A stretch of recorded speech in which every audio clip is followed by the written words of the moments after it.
قال صلى الله عليه وسلم: آخر من يدخل الجنة رجل يمشي على الصراط.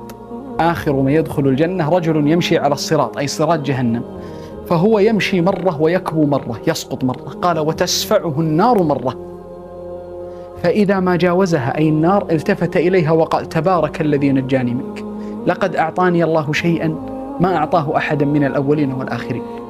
هو يظن أنه بمجرد نجاته من النار آخر أهل الجنة دخولا، بمجرد أن نجا قال: لقد أعطاني الله شيئا ما أعطاه أحدا من الأولين والآخرين. قال: فإذا ما جاوزها التفت إليها وقال: تبارك الذي نجاني منك، لقد أعطاني الله شيئا ما أعطاه أحدا من الأولين والآخرين. قالت: فترفع له شجرة فيقول: أي ربي أدني لي منها فلا أستظل بظلها وأشرب من مائها.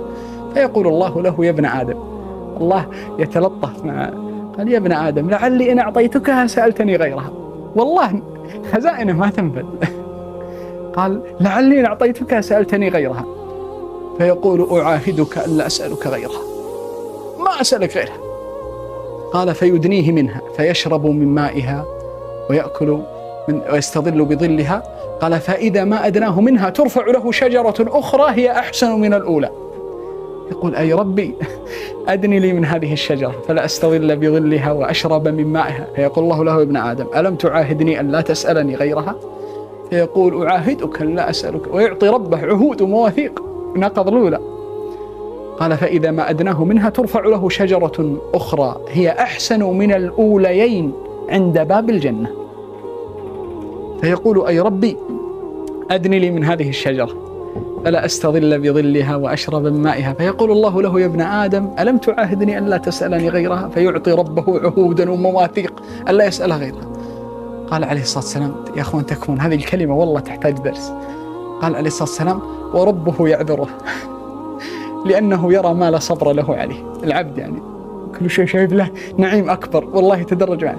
قال عليه الصلاة والسلام: وربه يعذره لأنه يرى ما لا صبر له عليه من النعيم.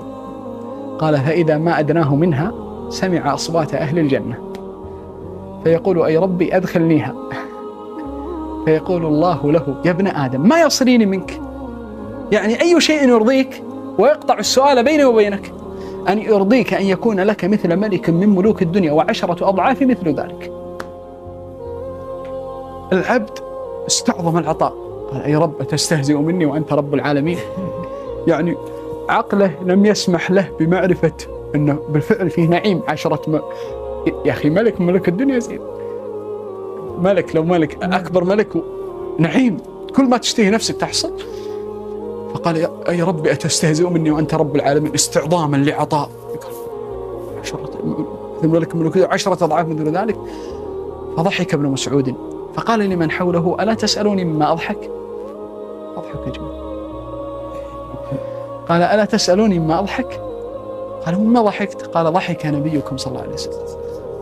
فقلنا له: مما ضحكت يا رسول الله؟ قال: أضحك من ضحك الله على هذا العبد حين قال: أتستهزئ مني وأنت رب العالمين؟